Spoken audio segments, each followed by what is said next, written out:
Hey there, everybody. Welcome to Wool Maven. It's Kathy. In today's episode, we are going to talk about preparing wool from your own flock. This is kind of a companion episode to last time, which is episode 4, which was titled Spinning Wool from Your Own Flock. And that wasn't so much about hand spinning technique as it was, actually, there was no hand spinning technique in there.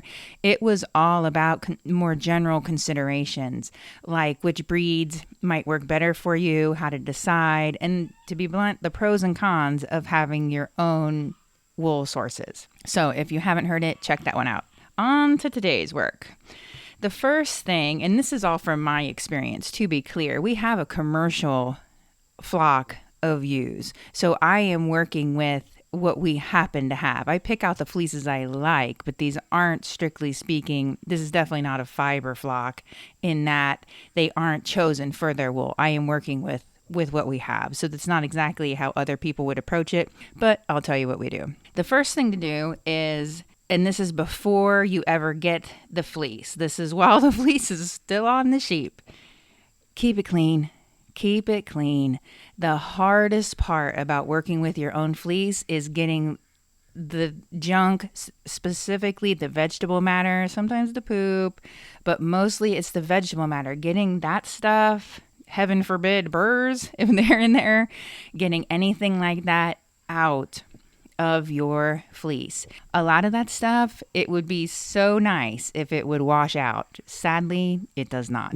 Those burrs stick in there the entire time. And honestly, quite a bit of the hay chaff, which is your main source of vegetable matter, all that, anything you can do to prevent that from getting in there to begin with will help you out a ton later when you're actually working with the fleece.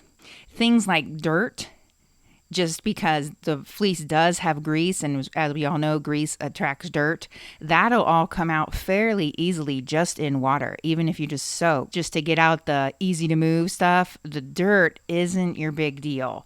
It's more the other stuff that came from the environment, not the dirt. That's the stuff that's going to cause you problems. So if you can keep the, like I said, especially the vegetable matter out of there, that'll help you out a ton. The things that will cause problems for you in the fleece can come from anywhere. They could be things that you really shouldn't have on a pasture, like burrs. Hopefully, once again, you don't have those. Or it could be however you're feeding or bedding in the barn, any of that. And then your other place where you can get contamination in the fleece is at shearing. Anyway, you will be very well served to have your sheep dry. And that is so that the fleece keeps. You can shear wet, but then you've got a wet fleece to dry out, right? You'll be much better off to make sure that the sheep is dry before shearing. And then have a clean place to shear. Sweep that floor. Our shearer likes a piece of plywood put down just as a little bit of cushion. You know, it's nicer than the cement. Between sheep, sweep that off to keep that fleece nice. The last thing you want is to do a great job throughout the year keeping that fleece clean and then put it down on a dirty board, right? So it's worth it to go the extra mile there, keep things clean so that you don't add problems that you didn't have until like 2 minutes ago, right? You might as well, if you're going to go in with the cleanest fleece possible, it only makes sense to shear also in a clean spot. And then the next thing you need to do is have a place for that fleece to go. I think most folks would be keeping a smaller amount of fleeces. So just have a plan, have it handy. Setting it off to the side because you forgot your bags or boxes or whatever it is. For me, it seems to be a sure path to get more junk, which is usually like hay chaff, right on it. Or we're tired from shearing and cripes if I don't forget the fleece out there. Yeah, don't do that to yourself. Plan ahead, have a place for it to go. And if you're only keeping a few of the fleeces, it would be a huge bonus to you if you could skirt, which is pull off all the poop, all the less desirable parts, pull those off before you even bag or box up the rest of it. That way, none of the contamination from the less great parts of the fleece have a chance to get onto the nicer parts of the fleece.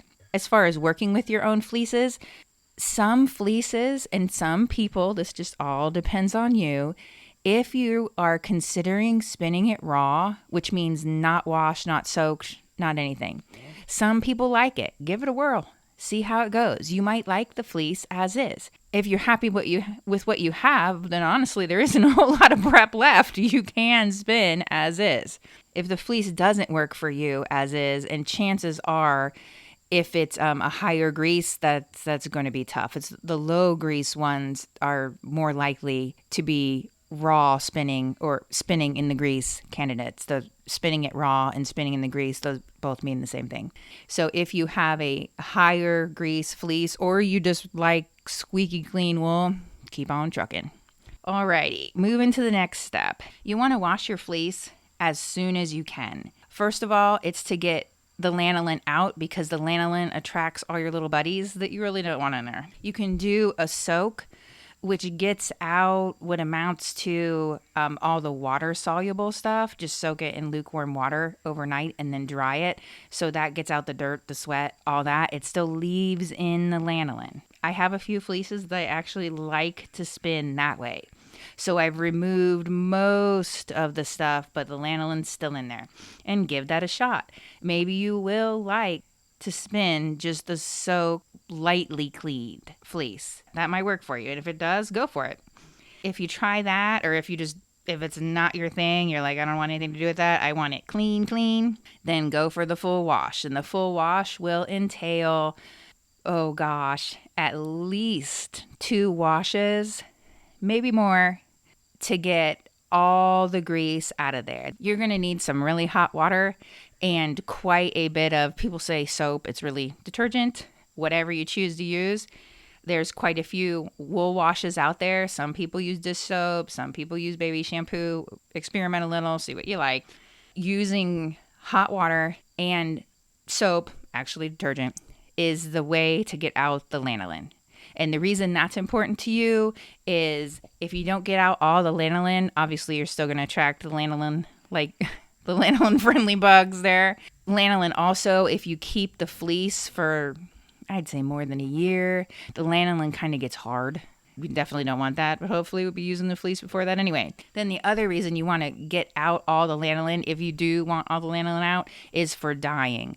The lanolin will interfere with how the dye attaches to the fiber. So if you want to dye any of that fleece, you're going to need to make sure that the lanolin is completely out. I have a fleece that I'm working with right now that I washed it twice, so there's still a touch of grease left in it, and I actually I'm fine with that. I just, when I set the yarn, I put it in soapy water and just get out the last little bit of lanolin before I knit it up.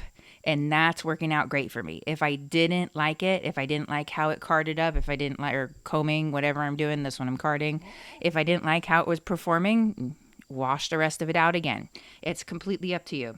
How do you decide if you should comb or card or not? I have an episode on that. I'm pretty sure it's episode 3, and it's which tools for the job. But it talks about how to make the decisions between what you want the yarn to do and how you want to spin it to give you as close to the result you were aiming for as you can get. So check out that episode if you're wondering whether you're going to comb or card or not. The way I tend to do it is, once again, if you're noticing a trend here, I try some. I try it and see how it goes. Sometimes, unless it's a fiber you've worked with before, and actually even from a source you've worked with before, I never know for sure going in, because these are my fleeces for the most part I'm working with. I never know exactly what I will prefer with that fleece. I have an idea, and I have some plans in mind, and then some projects that if that works out, then I'll do the thing. For me, I'm here to have fun. To me, this is supposed to be enjoyable. If to get the fleece prepared in a way that is suitable to spinning is quite the drag for me, then to be blunt, I'm not going to do it that way. Once again, this is supposed to be fun. I'm supposed to be having a good time. This is a relaxing hobby that I enjoy doing, and I like making things out of the yarn. So the whole purpose of it is enjoyment and creativity. If one of the parts in the process is just such an overwhelming negative for me. And to be honest with you, I'm going to change my approach so I don't have the negative part of it. If you've listened to my previous episodes, then you know that we have one black sheep. Actually, as I've mentioned, she's getting older, so it's more like gray sheep, but she's supposed to be more like chocolate bar color. She is a Finn cross, and the tips tend to felt. And I have a time with those locks on the drum carder because I like to prep things on the drum carder. I can flick card them out individually, and it's tedious. It's tedious. So I could do it. And if I want more of a worsted prep, I do. I'm willing to take, to be honest, the nicer sections and flick card them open and then do more of a worsted spin. But gosh, if I'm going to do kind of a more bulk amount and it's going on the cards, I cut the tips, because if I don't cut the tips, then the tips still end up in there as like a gnarled up section, and it's so grabby in the fiber that I end up either pulling out a bunch as I spin as like discards off of my fiber that's going into the yarn as I'm spinning, or rather than making the yarn I want, I end up having to default to a kind of chunky, thick, and there's the word, I was going to say big and little, that's not quite it. I end up having to default to like a thick and thin, and just have the thick be where those gnarled up bits are, or just like the bits hanging off the edge of the yarn, and all that's fine. But if that's not what I want to do, then the easiest way for me is to just cut the tips. And if I'm going to card it anyway, gosh, it does a beautiful, beautiful job. And the reason I'm telling you this is, as crazy as it sounds, I was a little scared to cut it. I'd like, oh my gosh, you don't cut that? It's beautiful. It's lovely colored. You don't cut that. But I was finding that if I didn't cut it, and once again, I'm just cutting off the very end, the felted tips. If I didn't cut it, then the entire spin was getting more into somewhere between disappointing and a little bit of a pain. And circling back here, I'm spinning because I like it, because I enjoy it. So if the answer is keep the lumps that are not working out for me, or cut the fiber, card it up, it cards up beautifully, it spins up beautifully, I'm cutting it. And hopefully these are choices you don't have to make. And to be clear, if we'd coat the fleece, we don't coat anything. If we'd coat the fleece or keep her inside for the winter, this would be fixed. But we don't coat or keep her inside. So these are the things to be expected. And I deal with it when I've got it. The easiest way for me, once again, because I'm here to have fun, to like the spin.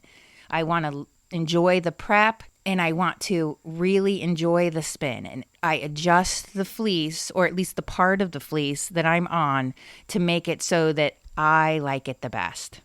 And that goes for changing the prep as well as changing the spinning technique. It could be that, my master plan was to go see how, let's say, for example, Blackie would do in a worsted. And honestly, once I get going, I'm like, this is getting a little tedious. I'll change my mind, go for a woolen instead, and problem solved. Could I keep after it and go worsted, put in the extra effort? Sure I could. But if I just want to spin something that I like and have a more enjoyable process, I just tend to go the way that will be easiest to get a yarn that I like from the fiber that I have. So I do what it takes to get spinning to something that I like. The next thing I would say is, and once again, the longer you have your own sheep, if you're using a local fleece or something you order in, once you work with that fleece year after year, for instance, you'll get an idea. You'll have a much better, fleeces change throughout the year, so you will all the time. It's just good policy to do a little experimentation and see what you like with what you've got. Even if it is the same fleece from the same sheep you got last year, you never know, honestly. The other thing I would say is, if changing up, if you need to spin your fiber in a way that requires a technique that you aren't super good at, what I would guess the best way to handle that is, honestly, to get some commercially prepared fiber that's easy to spin and technique that you think will work for your fleece, and then practice up on that commercially prepared fiber so that you are maybe not an all-star with the new technique, but comfortable with it. And then move to your fleece, because a commercially prepared fiber, chances are, and I'm not throwing any shade on anybody here, I'm more talking about me. What is the chances that my home prep is going to be as perfect as commercially prepared? If I put in a ton of time, I can get there. Usually I go a little bit faster and like what I have. Listen to what I just said. It's not as perfect and as uniform as what you get from commercially prepared fiber. So if you're learning a new technique and you're struggling with it, try your technique on something that is much more uniform, and then get it to where you're comfortable, and then move to trying that technique with your homegrown or your home sourced. That's a great way to make sure, because what you need to do is isolate the issue. Is it that the fiber your fleece isn't working well with that technique, or is it that you just haven't quite got the knack for it yet? Whereas if you learn the new technique, the new to you technique with a fiber that is commercially prepared, that's known to work well with that technique, then the most likely thing holding you up is you just need to practice a little bit more. Whereas if you're trying a new technique with a new to you fiber, that there's just too many new things going on. So isolate, order something in or work with something out of your stash that normally works really, really well for you, and then go back and try it on yours. But I do have to admit, like, I personally do not care for a short forward draw. I see the benefits of it. I just don't enjoy doing it. So if I had a fleece that required, in my mind, or short forward draw, or I wanted a yarn that I felt required short forward draw, I have to admit I would probably change my mind because I just don't care for doing that. I would do something else with that fleece, or if I felt I needed to do short forward draw, I would at least be sure to be doing it with a fiber that was perfectly suited for it, because once again, it's not my thing. There's nothing wrong with it. Tons of people do a beautiful job with it. It just doesn't work all that great for me. So if the obvious conclusion I'm coming to as to what my fleece needs is something that I don't really want to do, then honestly, I'll just change my mind. I'll just do something else. Sometimes I'll power through it and make it happen, and diligently put in the practice and figure out the new thing, because I'm sure it'll work, and it's just a matter of me not having the practice. But other times, honestly, to me, I more value the enjoyment of the spin right now, and I'm willing to just adjust what I'm doing and go with it. Okay, then I wrote down some challenges that might happen while you're prepping your own fleeces. A first one that I can think of, and I'm talking about me now, you're thinking, at least I'm thinking, is my prep good enough? And what I mean is thorough enough. Sometimes it is. Some wools, it's fairly easy for me to get into the condition I need them in to spin. And other wools, I have a time. For instance, the fleece I'm working with right now, I am not doing the greatest job with it on hand cards, but run it through the drum carder twice and it's golden. So same fleece, obviously, it's just me needing to do either something different on the hand cards or up my game on the hand cards. I don't know which it is right now, but since I found out that this fleece works great on the drum cards, I just use it on drum cards, and that's okay. What about if your fleece has a lot of neps? Neps are kind of tangly bits that started there. So when the fleece came off the sheep, it has these little tangled up bits in it. If you want to spin a finer wool, or if you want to spin a finer yarn and those are bothering you, you're probably going to need to comb those out. If you're spinning a thicker yarn, or you like the little kind of knobby, rustic aspect of it, then go with it. Keep them in there. Nothing wrong with that. Now, noils are a separate thing. Noils are when in your preparation, which honestly generally probably is carding, you kind of zoom the card across really, really fast and ping the fiber back on itself, and just like a rubber band snaps back, that makes the fiber, and it's usually finer fibers, kind of ping back on itself, and it tie itself in a little knot. So what really happened there is that for that fiber, it needs a more gentle handling during prep. The California variegated mutant fleece I'm working with right now, I need to go almost painfully slow if I'm going to put it on the cards. It is much more, not necessarily a speedy process, but it is much more of a comb-friendly fiber because it is so nice. And I shouldn't say comb-friendly fiber for me, because it is such a nice, beautiful, fine fiber that, boy, if I'm not really paying attention to what I'm doing with the cards, I'm going to get way too aggressive, way too fast. I have to go very, very slow. So it's just easier for me to put it on the combs and eliminate any lack of concentration on my part. So there's always that. Once again, the neps, those were there when you got the fleece. The noils, sadly, you did that. So if you see those, you need to change your ways. You're just being a little bit too aggressive. Alrighty, the next thing you might find is when you're working with your own fleeces is that it's greasy. And all that means is you need to wash it some more. If you are using it raw or just with an overnight soak, then do a normal wash. If you tried washing it and it's still a little bit too greasy, go again. My best guess is the water wasn't hot enough or you didn't use enough detergent. If you have too much grease in there, go again, wash it, plan on 2 or 3 washes. If you stick it in the wash water and it still makes the wash water dirty, then you need to do another wash. Anytime you get more dirt or grease coming out in the wash water, that means there's still more dirt and grease in the fleece. So if you want it squeaky clean, then it needs to be squeaky clean in the wash. It won't improve as it dries or anything, right? You have to get it all out in the wash. And for some fleeces, that's quite a few washes. But for mine, which tend to be fairly low grease, 2, maybe 3. And once again, that also depends. If you're going to cram a bunch of your wool into a relatively tiny container, well, there's nowhere for the grease to go. So if you give the fleece plenty, the whole fleece or the section of fleece, whatever you're washing, plenty of room so that the water can get in there and the detergent can get in there and work, then you're going to have better results. The water needs room to move, to circulate around, to get the detergent in there and to get the lanolin out. Anyway, the next thing is, what happens if the fleece you have is too short for you to use and you're just having a heck of a time? Try carding it.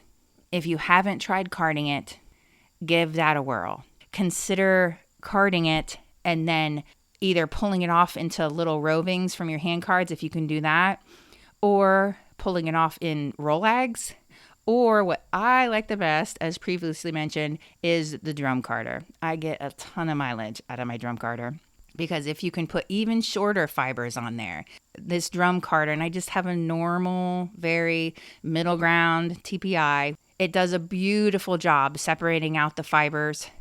And even some fairly short wool, like Blackie, when I have to cut the staple length, any of those, they still come out wonderful in the roving. Whereas if I was trying to make comb top out of that and spin it worsted, some of those will get pretty darn short. So if you're working with something that has a naturally shorter staple, like maybe a Suffolk or a Southdown, consider carding heavily. Consider carding, because that will kind of make a swirl of the fiber and it just grabs together better and it's more likely to work out for you.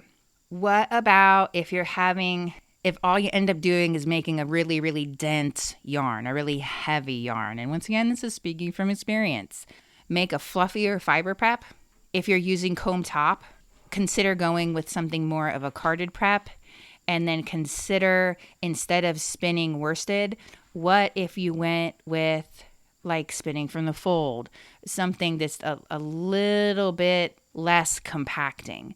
What's really happening is when your yarn is too dense, it's too heavy, you have too many wool fibers in that length of yarn. So you need to do a fiber prep that's more airy, and then spin in a way that keeps the air. So then what you'll end up with is the same like diameter yarn, but it will be much lighter and much fluffier and much more squishy. But I feel you there. My first attempts, gosh, for ages, I spun terribly, terribly dense yarn. And it's because I didn't get it that I was not combining the fiber prep with the spinning method that I needed to get the results that I wanted. So when I figured that out, worlds of difference. Then the other thing is, and I've circled up, or I've talked about this a little bit, but what happens when you're preparing your own fleeces and you get everything done, you put in all this work, and gosh, you just can't make what you want.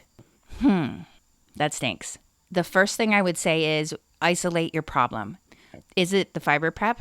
Are you asking of yourself to do something that that type of fleece has a tendency to do? Where I'm going with this is, if you have a long wool, let's say you have a Wensleydale, and you want to spin a light, puffy, poofy yarn, I'm sure somebody can do it, but that is going to be tough. That type of fiber is meant to do exactly the opposite of what you're trying to do.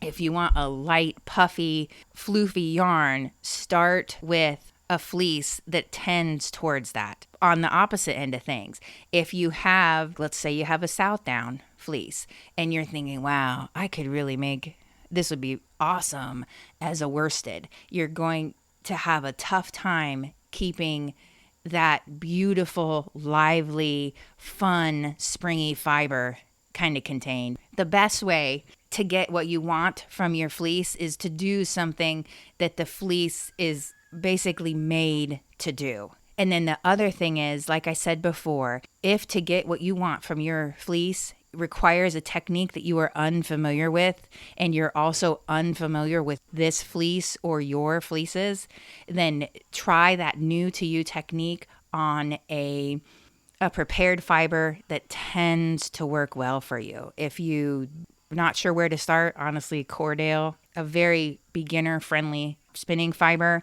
and tends to work great for just about anything. So if you're looking for an all-star suggestion on, what fiber could I get to practice my whatever, Cordale's a pretty solid choice there. And then one more thing. The other thing I can think of is when you're preparing wool from your own flock, if you have realized that what you would like to spin and what you have aren't quite matching up, consider blending in something else. And this is, I'll go a little bit off topic here. I had Angora rabbits. While I can spin a 100% Angora yarn, honestly, I much prefer a 50-50. So just for me and what I like, getting I think I put it with Polworth, made a world of difference to me. I liked it. I used it. Wow, it was just so much more me friendly. So if you're using your fleece and gosh, this just isn't quite what I need, then why not put in 10%, 25% of something else that works good for you? And sometimes, wow, it just makes a world of difference. Well, that's all I have for today. I'm always super glad you're here. Thank you so much for spending your time with me. I do have a new cool thing. I have an email newsletter. So if you'd like to sign up and get the scoop, and it comes out bi-weekly, or if I have some other cool news to share. So if you'd like to sign up for my newsletter, that'd be awesome. The link's in the description below. The other thing I have to offer you is I do have a Facebook group. You're welcome to join. Love to have you. It's called Handspinning Yarn with a Spinning Wheel. Little bit of a boring name, but should be easy for you to find. And if you're interested, head on over to the Facebook group. Once again, Handspinning Yarn with a Spinning Wheel. You can ask me questions, post me pictures of what you're doing. It'd be awesome. Love to have you. Then the other option is, if you're more into video, I do have a YouTube channel called Wool Maven. It's fairly new. I just put it up. So if there's anything that would suit more visually, it tends to go on the Wool Maven channel. Love to have you. Any of those spots, hit me up. Like to see what you're doing. Love to hear your questions. And for sure, get signed up on the newsletter. Thanks a ton. Have a super day.